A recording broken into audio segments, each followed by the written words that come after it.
Being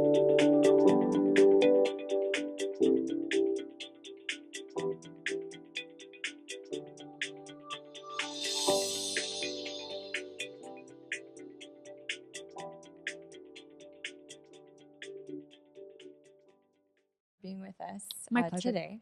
I was wondering if you could tell us a little bit of your book. You recently published a book in 2013 with Jeff Hemsley from Syracuse University called Going Viral. Yes, definitely.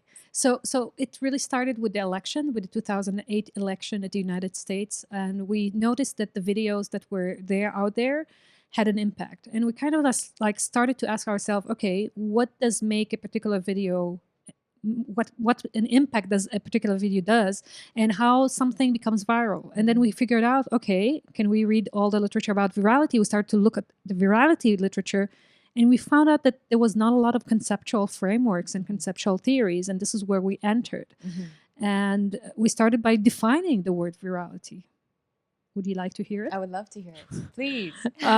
So really, I mean, it's a buzzword, right? So a lot of people use the word virality, but the truth is that it's a very technical, it has a very technical notion. And the idea of virality is the idea of a social information flow. So a person passes information to another person. It could be through sharing. It could be through word of mouth. It can be through email. It can be through phone. It doesn't matter, but it has to be from one person to another. And then it has to be very fast. And it goes to a lot of people, and how much it really depends on the context. But then it not only it reaches a lot of people, it reaches far networks that we usually don't arrive to. We don't usually have any access to. And when that happens, and virality happens, this is where interesting things are starting to happen. One point that you make in the book that I thought was particularly compelling, it was all compelling, but one part that stands out in my mind right now is the fact that virality can either perpetuate or transform a social structure. So what did exactly did you mean by that? So what we noticed is that every video has, when it distributes, it has different contexts. So the people who consume the video are coming from different contexts, different values, different ideas, different attitudes.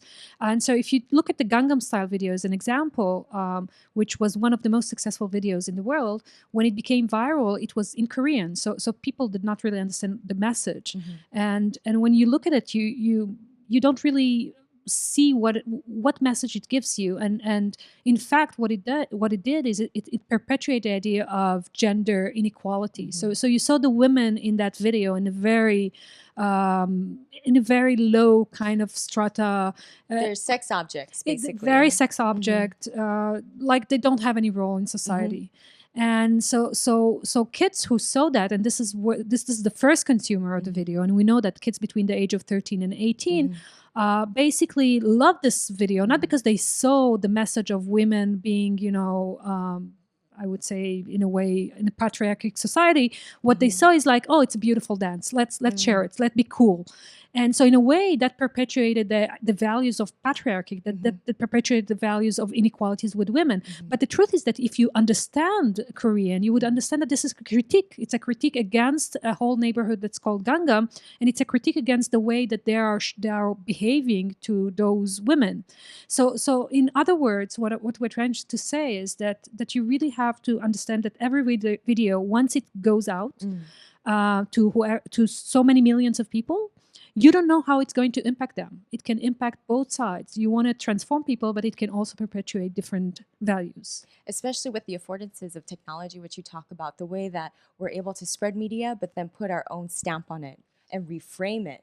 So even though it started out as a critique of subjugation of women, Correct. If people don't frame it in that way, it turns out to have the opposite effect. Yeah. But what's interesting about virality is that, first of all, it's uncontrollable. So when things takes off, it's almost impossible to stop a video. But for me, as a political scientist, as a social scientist, as an information scientist, for me, it's interesting to see how it challenges institutions of power. And for me, institutions of power are media, are for example, communities, are the governments, and virality now has a big role in society. They are really a kind of information that can make government, for example, more accountable. When a video about a policeman that was pepper spraying protesters becomes viral, then the government needs to react. So for a way, it's a very interesting for me phenomenon to study and to see how it challenges those institutions of power. You're so right. They were obligated to respond. I was wondering, as I read that section in the book, I was wondering, do the affordances of the technology lend themselves to a critique of the status quo? I mean, are there elements of the technology that allow people to critique rather than reinforce institutions? It's an interesting question. I didn't think about it this way when we were studying the virality. I'll answer differently. Definitely, the technology has affordances, and what's interesting to me as a person that studied power is to try to see what are the values behind the people who designed those technologies. So in a way, to answer your call, I don't believe in a neutral technology. There's no neutral technology. Every technology is built with particular interests, with particular values that are pushed forward by the designers, by the architects, sometimes by the users. By the way, a lot of things the users do. For example, the hashtag was first created by users, and then Twitter embedded that. So in a way, for me, the answer is every information flow, in a way, is embedded in power structures.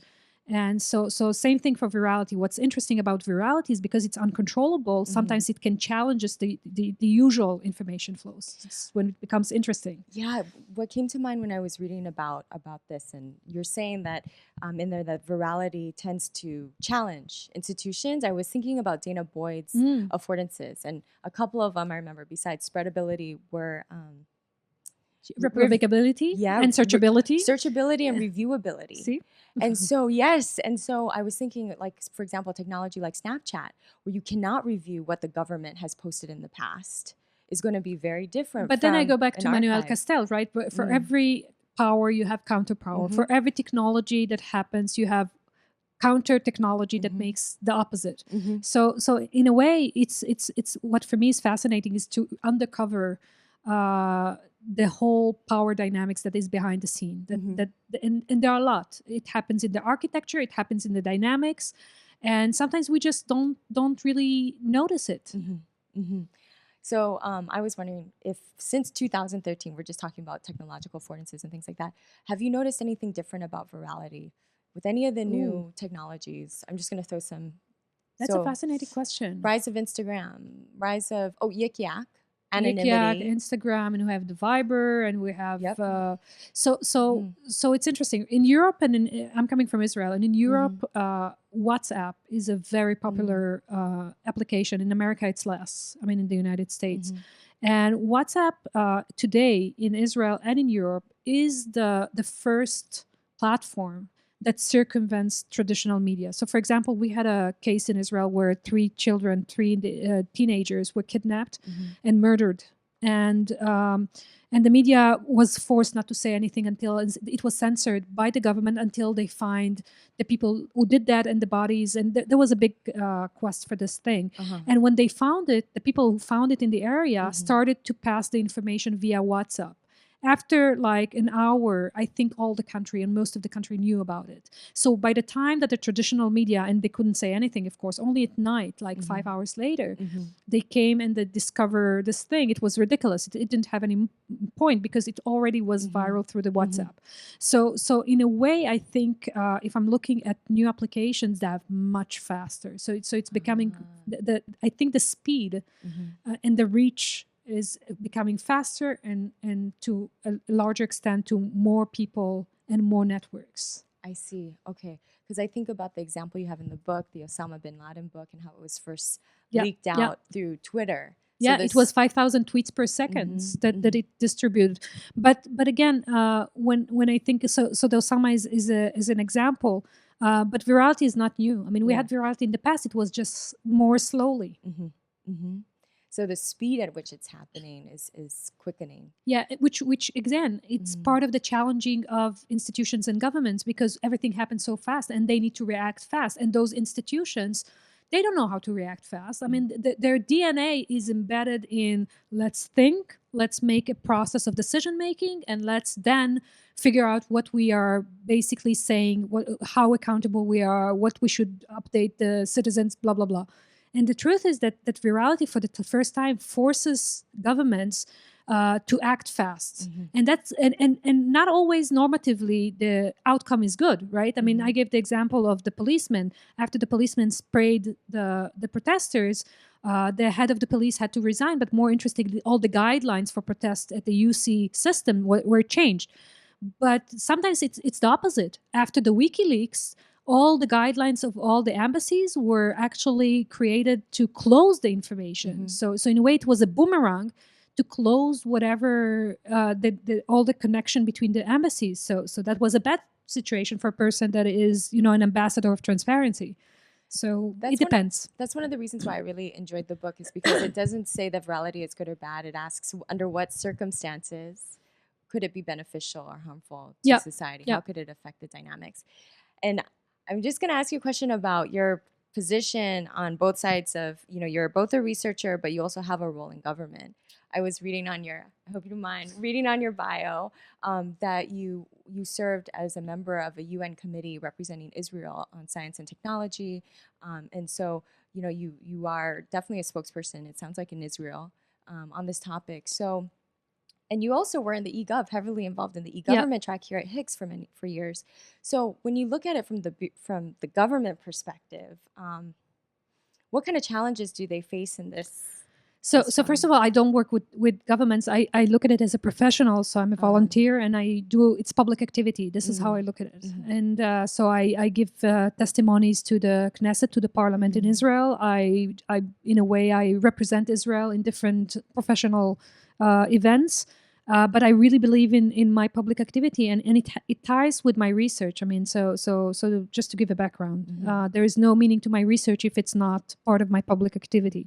Now, in terms of the governments, there are many challenges. I think governments are now in the transition to a new era where they have to change so many habits and so many processes and so many different ways that they're thinking and reacting to citizens. What makes me kind of worry is that the balance between the power of governments and citizens is very delicate in every democracy. Every democracy has its checks and balances, but it's a very delicate balance. And I think now at the age of data science, where you can do big data analytics, where you can really reach data and be very sophisticated about extrapolation and what it means and what that person is going to do, how that person is going to behave, you really can understand a lot of things that sometimes before the person really makes a move. What makes me fearful is that governments, because it's so easy, are using a lot of data about us without asking for permission, without allowing us to choose whether we can control the information or not about ourselves. And it's worrying me because it shifts the power between citizens and governments to the government side. And again, governments are here to represent us, the people. And my fear is always that how much do you step more? What's the red lines? What's the red lines where you say, okay, this should not be done? And there are a lot of red lines that have been crossed in the last few years. And I think that's part of the challenge of governments, is to discuss those. And although certain technologies may be easier, they can say, no, we don't step that step. We can do it, but we're not going to do it because this is not ethical, because this is not the norm, because this is not what we do in democratic countries. So that this discussion about what is allowed and what not in governments is just at the beginning of happening. As citizens, what can we do to keep from giving more power to the government? I mean, we could just not give our information, but nobody's asking you, right? Yeah. I mean, you can not give information, but they take the information. And just to participate in society, you have to get your car registered, right? You have to get your driver's license. You don't have to, but you kind of do. This is why I'm a great believer in public activity. Yeah, it's really fighting for our rights. And so you believe this should be done on a policy level rather than saying, I'm not going to give my information? I'm an activist as well. Yeah. I'm not an activist that goes and protest in streets, but I'm an activist in the sense that, like, for example, I build technology, I help building technologies that makes information more accessible. But no, it's not only on the policy. It has to have real public activity, people going to the street, people protesting, people sending emails to governors and to representatives. It's a lot of things, but it's mainly about people being more involved and people knowing what is done with the information about themselves. And I Mhm. think this is the place where people are not aware, Mhm. and there's a lot of work to do. And Mhm. that's part of what I'm doing every day. Yeah, I wanted to ask you about that. So, when did you get involved in public activity? Was Oh, it after you went through your PhD program, way before? I think since I was in the beginning of my PhD, I was already like pretty much involved in discussions in the parliament, going to those discussions, going to different kind of meetings to try to Mhm. understand how things work, being involved in the freedom of information movement, in Mhm. the ISOC, Internet Mhm. Society, from the beginning. So it's been a while since then. Yeah. And do you find that researchers are as involved as they should be? And No, unfortunately. So I think when I'm looking at my colleagues, a lot of them they like to stay in the ivory tower, and I think we don't have the pleasure, especially in our area, information science. Mhm. We don't have the pleasure to stay outside and just look. We have to be involved. I mean, we are the leaders. We are opinion leaders, and our task is really to talk about things, to make people aware about things, and maybe to find solutions.